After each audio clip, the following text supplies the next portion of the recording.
Para abrir esta emisión, déjame, me comporto un poco religioso, algo que en mi mundo es un poco extraño. Una de las frases célebres es, y primero fue el verbo.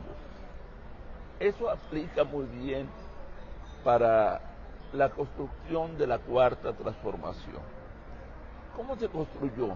En base a pura narrativa, en base a puro verbo, creando enemigos, capitalizando errores del pasado, fortaleciendo en una narrativa de odio y en una narrativa de confrontación.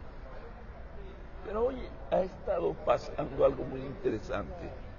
Las columnas centrales de la cuarta transformación se están derrumbando. Sobre todo la narrativa, la honestidad valiente, después la famosa popularidad, lo de primero los pobres, todo se ha derrumbado.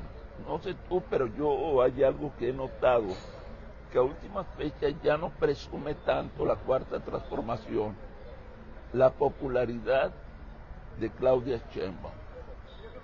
Y eso se me hace muy interesante porque uno de los puntos centrales de la narrativa de la cuarta transformación era es que 60 millones, 70 millones y hasta 80 millones de mexicanos no pueden estar equivocados. Todos apoyamos a la cuarta transformación. ¿Crees tú realmente que es una visión objetiva la que tengo? ¿O es una visión subjetiva en esta obsesión por decir algo tiene que pasar en México? ¿Cómo ves las cosas, Salvador? Mira, desde un punto de vista lógico, sí, racional, por supuesto que si estamos padeciendo en México en la peor crisis de su historia, por lo menos desde la Revolución Mexicana, desde la intromisión, si tú recordarás, del embajador de Estados Unidos en México, cuando llega al poder Huerta, ¿sí? Victoriano Huerta, con el cual yo tenía dos puntos de coincidencia, ¿sí? Uno, el gusto por la música, la bohemia, y dos, el gusto por el coñac. ¿Sí? Oye, le ponían la etiqueta de ser uno de los máximos antecedentes de Felipe Calderón. Bueno, Victoriano Huerta fue un personaje muy interesante, ¿sí? Un ingeniero militar muy brillante. Aquí en Monterrey hizo obra civil, ¿sí? Importante. Creo que en el tema de la red de agua potable. Había quienes mencionaban también que participó en la construcción del Hotel Alcira, pero ese dato no lo tengo confirmado. Pero era un hombre brillante. Quedó en la antihistoria, sí, pero era un tipo así. Pero me refería a la comparación que hacen con Calderón, sobre todo por el gusto, por el tanguarnes. Después se dice que fue un invento el colocarle la etiqueta de maldito, borracho, desgraciado. Bueno, como si eso fuera malo, o sea, a ver, Jesús Reyes Heroles le encantaba el pedo.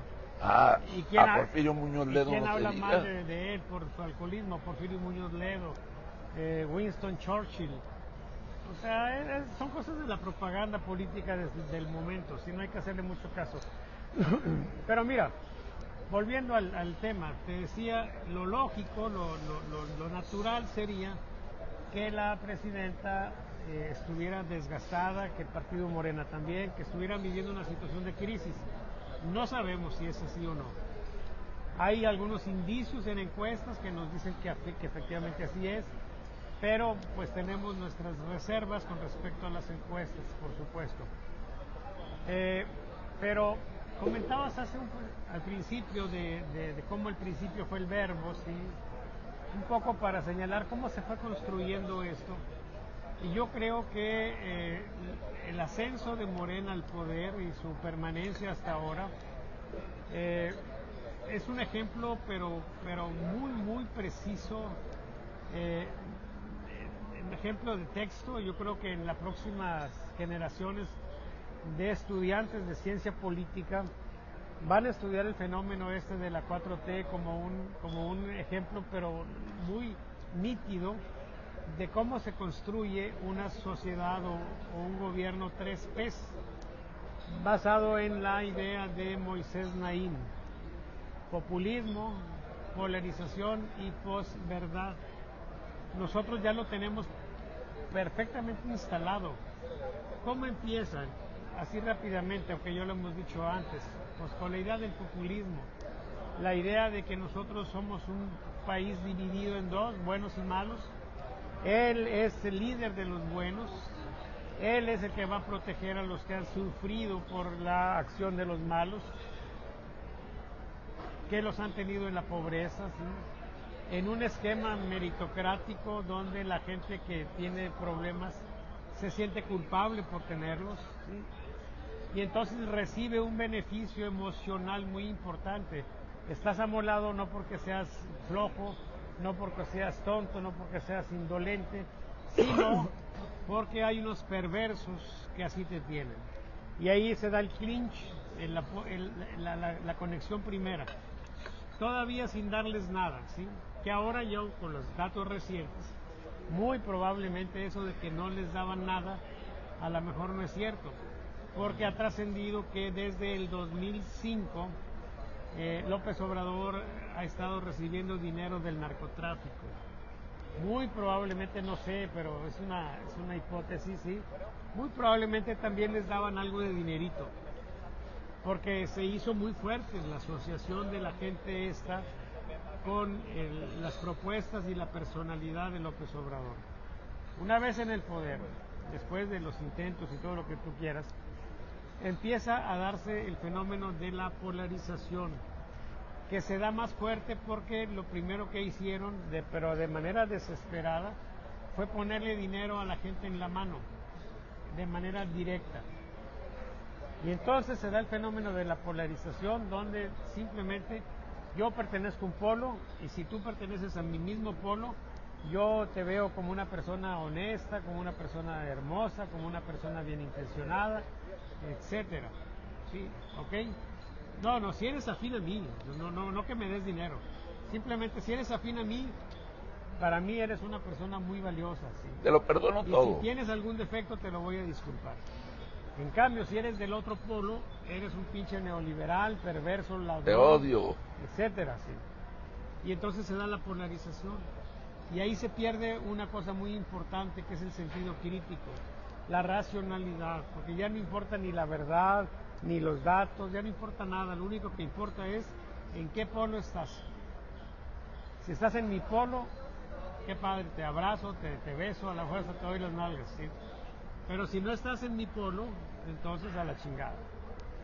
Una vez construido eso, pasamos a la siguiente etapa, Toño, que es la posverdad. Entonces ya no va a importar qué suceda. Y aquí es donde está la duda, cuando tú me preguntas, oye, ¿será cierto que esto está así de desgastado? Puede ser que sí, pero muy probablemente no. ¿Por qué no?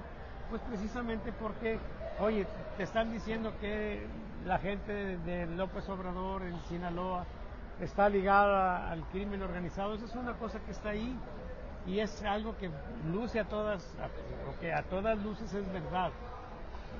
Pero para un sector importante de la población, lo que priva es la posverdad. Y si la presidenta te estás diciendo todos los días que no hay ninguna prueba de eso, para mucha gente eso es lo verdadero. No es lo verdadero, es lo posverdadero. Pero funciona. Entonces ahorita tenemos la incógnita de si lo que ha estado sucediendo realmente está afectando a la presidenta. Yo no lo descarto, pero los datos que tenemos no nos dan idea fidedigna, porque ha estado trascendiendo por el lado contrario una encuesta de Lorena Becerra que nos dice que Claudia ha perdido 21 puntos en su popularidad y que Morena ha perdido como 14 puntos en su intención de voto. Pero está haciendo una comparación de mayo del 2016 con marzo o algo así de hasta el año pasado. O sea, el efecto que está ella tratando de presentar como consecuencia de lo que sucedió, o al menos así se entiende por mucha gente, no tiene sentido. Y no tenemos datos así muy fidedignos previos al asunto de Sinaloa. Aunque sí podríamos hacer un ejercicio, porque en general las encuestas me estaban dando por esas fechas una aprobación de 70%. Entonces, si ahora es de 60, pues estamos hablando de 10 puntos, pero si le quitan los márgenes de error, pues puedes garantizar un desgaste pues ahí del 3% más o menos, que no es una cosa así que tú digas, es un desgaste terrible. Entonces, pues, ¿qué es lo que tenemos? De nuevo, lamentablemente, una condición de incertidumbre, pero una condición también, hay que decirlo, donde es o se hace plausible, se hace entendible, sí, que la presidenta se esté desgastando. ¿Cuánto? No sabemos, sí. ¿Qué Morena se esté desgastando? ¿Por qué digo eso? Porque hay indicios, no numéricos, no de encuestas, sino de hechos concretos. El último, van a Chihuahua, les agarran las nalgas ahí en el aeropuerto. Bueno, al menos eso fue lo que yo recibí como notificación, acá no confirmada, pero parece que a Andy le agarraron las nalgas ahí en el aeropuerto. Sí, casi creo que le aplicaron el piquete azteca. Órale. Y entonces, bueno, pues es una situación donde tú dices, a ver, si estás convocando a una concentración en Chihuahua para protestar contra la gobernadora, y estás hablando de que vas a traer más de 100,000, algunas veces, algunas voces decían que más de 200,000 personas, y van de gente morena. Gente morena, y resulta que van 2,000 o 3,000 personas. Bueno, los clientes de Morena están hablando de 20,000. De 20,000. Los que más o menos la aceptan están hablando de 7, 8,000. Bueno, imagínate eso, comparado con 200,000. Y los contrarios a Morena están hablando entre 3 y 5,000. Haz una media y podemos hablar de 6,000. Sea lo que sea, es un fracaso. Sí. Y entonces esos hechos concretos, más la situación específica, como diría Bertrand Russell, para hacer un juicio sobre cualquier materia, decía Bertrand Russell, debemos de ir a los hechos, the facts, decía en inglés. ¿Y cuáles son los hechos? Los hechos es que tenemos unas órdenes de detención con fines de extradición para 10 personajes de Morena, del gobierno de Sinaloa. Lo que tenemos son declaraciones recurrentes, ¿sí?, de que hay otras listas, declaraciones de funcionarios importantísimos que hablan de pedir a otros 20, por ejemplo, de triplicar, o bueno, a lo mejor otros 30. Y entonces vamos a tener a un gobierno abrumado, señalado por Estados Unidos como un gobierno que tiene entre su militancia a personas sospechosas de ser parte del crimen organizado e incluso de ser parte de organizaciones terroristas, que así han sido llamados estos grupos.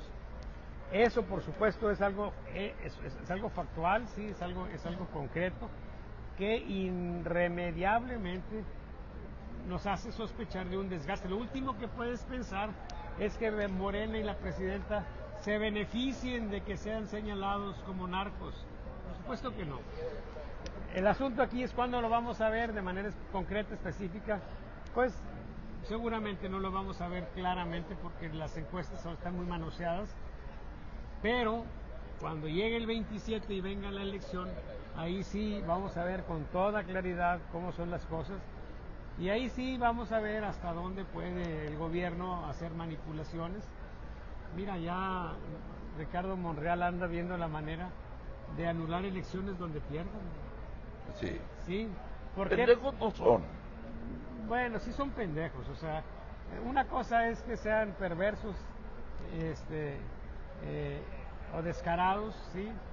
Y otra cosa es que sean brillantes. O sea, no, son pendejos. Y a lo mejor porque son pendejos andan haciendo eso. Porque eso se les puede revertir todavía más, sí. Pero ya lo que yo veo es que da la impresión de que Claudio Sheinbaum y el gobierno actual está siendo sensible a las críticas de Estados Unidos. El caso más fuerte que yo veo, que tengo a la vista, es el caso de el tema de la reforma judicial. La gente de Estados Unidos, pues, por supuesto que necesita que haya Estado de Derecho y que haya confianza en las autoridades Seguridad judiciales. jurídica. Sí, y entonces ya ellos están diciendo que va a ser hasta el otro año. Ya están hablando de un modo u otro de regresar al esquema meritocrático, o sea que hay exámenes de conocimientos, ¿sí? de experiencia en la carrera judicial. Y yo lo que creo es que van a empezar a hacer pruebas y muy probablemente hagan pruebas para ver si las personas que están en las posiciones actuales, hola, gracias, muy amable, si las personas que están en las posiciones actuales realmente deben de estar ahí. Y de repente van a hacer una depuración y eso es fabuloso, sí, es un avance muy grande y un retroceso a las políticas estúpidas de López Obrador, por supuesto. En fin, ¿qué es lo que tenemos? Pues una situación muy interesante porque está en curso desde hace varias semanas, un tema con un potencial enorme de desgaste para la presidenta. Se le nota en su rostro, ¿sí? La desesperación, la presión. Y bueno, estamos viviendo tiempos muy, muy importantes, cruciales, y ya veremos qué sigue, ¿eh?